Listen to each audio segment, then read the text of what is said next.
Em nome do Pai, do Filho e do Espírito Santo. Amém. Dando continuidade ao código de santidade contido no livro do Levítico, chegamos ao capítulo 18. Este capítulo visa regular a vida sexual do povo que Deus escolheu para si.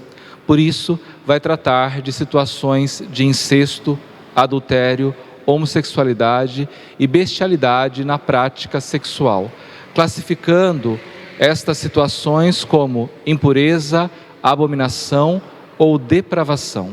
Tomando o versículo 3, temos o seguinte: não fareis o que fazem os egípcios, com quem convivestes, ou os cananeus, a cujo país vos levo, nem seguireis a legislação deles. Isto porque, em muitos aspectos, os israelitas simplesmente tinham aceitado a legislação cananeia, a exemplo do que acontecia com outros povos que viviam naquela época. Porém, no âmbito sexual, o autor sagrado apresenta normas mais rígidas a serem observadas. Normas estas que conformaria o povo à vontade do seu Deus. O versículo 5 diz assim: cumpri minhas leis e meus mandamentos, que dão vida àquele que os cumpre. Eu sou o Senhor. Essas leis e estes mandamentos, portanto, são para o bem do povo, isto é, para que tenha vida e alcance a salvação, como o próprio versículo disse, que dão vida àquele que os cumpre. Por isso, não são atos de uma autoridade arbitrária ali do autor sagrado, mas sim a vontade salvadora de Deus manifesta, vontade salvadora esta que apela à cooperação humana, ou seja, observando as leis e os mandamentos contidos neste capítulo 18 relativos à vida sexual, o israelita teria vida. Seguindo adiante, nós temos o seguinte no versículo 6: ninguém se aproximará de um parente para ter relações sexuais com ele. Aqui, então, há a proibição de relações incestuosas no seio da própria família. O versículo 18: não tomarás ao mesmo tempo uma mulher e sua irmã, criando rivalidade ao ter relações também com ela, enquanto vive a outra. Um caso como esse, nós já vimos em aula passada, quando Jacó acabou tomando Lia e Raquel por mulher. Lembre-se, Jacó trabalhou para o seu sogro durante 7 anos, esperando receber Raquel como esposa. No entanto, seu sogro lhe deu Lia, e depois pediu a ele que trabalhasse mais 7 anos, e por estes novos 7 anos lhe deu Raquel. O que aconteceu com essas duas irmãs? Começaram a disputar entre si, inclusive na geração dos filhos. Aqui o autor sagrado então está restringindo esta proibição de ter como mulher duas irmãs, mas não está restringindo a poligamia. O que temos que ter em mente é que não apenas quando se tratava de duas irmãs havia rivalidade, mas também quando não eram irmãs. Entre a mulher escolhida e as concubinas, normalmente havia rivalidades. Por quê? Porque se tivessem mais filhos, elas se considerariam preferidas. Então, aqui o alcance da norma se restringiu a duas irmãs. Seguindo no versículo 19: não terás relações com uma mulher durante a menstruação. O ato de ter relação com uma mulher durante sua menstruação provocaria um estado de impureza. Por quê? Porque o homem teria contato com o sangue da mulher, e o contato com o sangue humano, ou mesmo com o sangue de um animal, tornaria aquela pessoa impura. Assim, aquele homem não poderia prestar culto a Deus. Mas temos que ter em mente que um pouco mais adiante, aqui no mesmo livro do Levítico, no capítulo 20, versículo 18, esta norma é levada a uma radicalidade maior.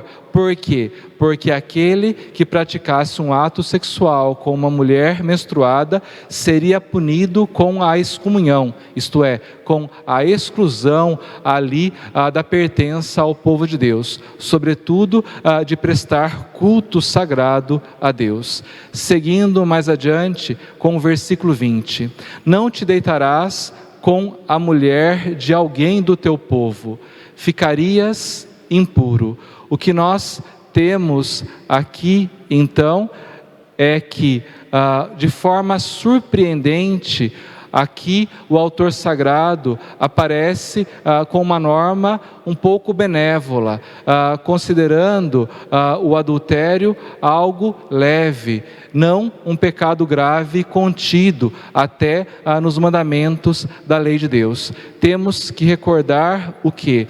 Que o livro do Levítico, este mesmo livro do Levítico, no seu capítulo 20, versículo 10, vai dizer que em casos de adultério, ambos seriam levados à pena de morte, isto é, seriam apedrejados. Seguindo mais adiante, no versículo 21, diz assim: não sacrificarás um filho teu a Moloque pelo fogo, profanando o nome do teu Deus.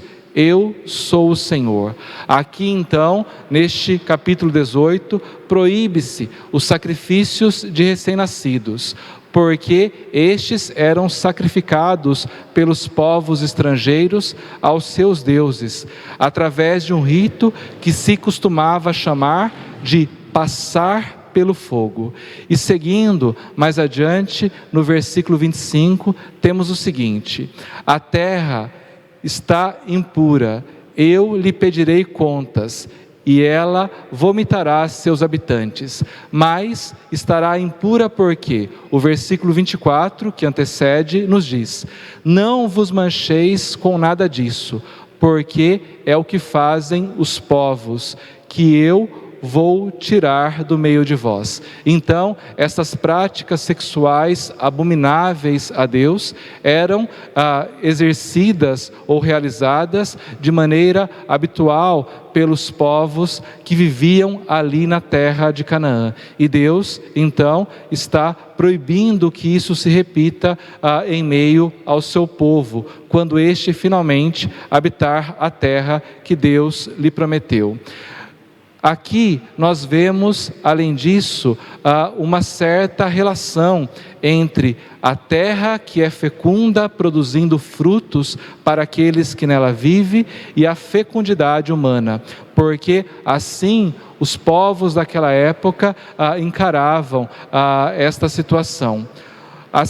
Os homens, portanto, naquele contexto, acreditavam ativar a fertilidade de seus campos com ritos que de fato, perante Deus, contaminavam a terra com suas perversões sexuais. Ou seja, entre os povos havia aquilo que eles chamavam de prostituição sagrada. Isto é, algumas mulheres ficavam nos templos dos seus deuses prostituindo-se e acreditavam que por meio desta prostituição sagrada a terra também ficaria fecunda. Porém, Deus proíbe tais práticas, dizendo que elas contaminam a terra com a perversão sexual que ali acontece.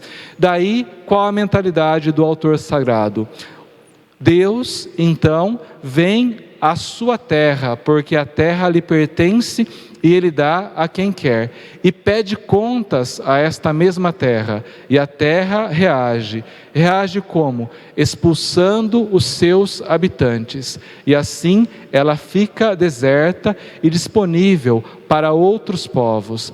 O que acontecerá então com o povo escolhido de Deus, depois de Deus ter banido da terra, ou, na mentalidade do autor sagrado, ter pedido contas à terra de Canaã, esta como que expulsou todos os seus habitantes, para que enfim o povo eleito pudesse dela tomar posse.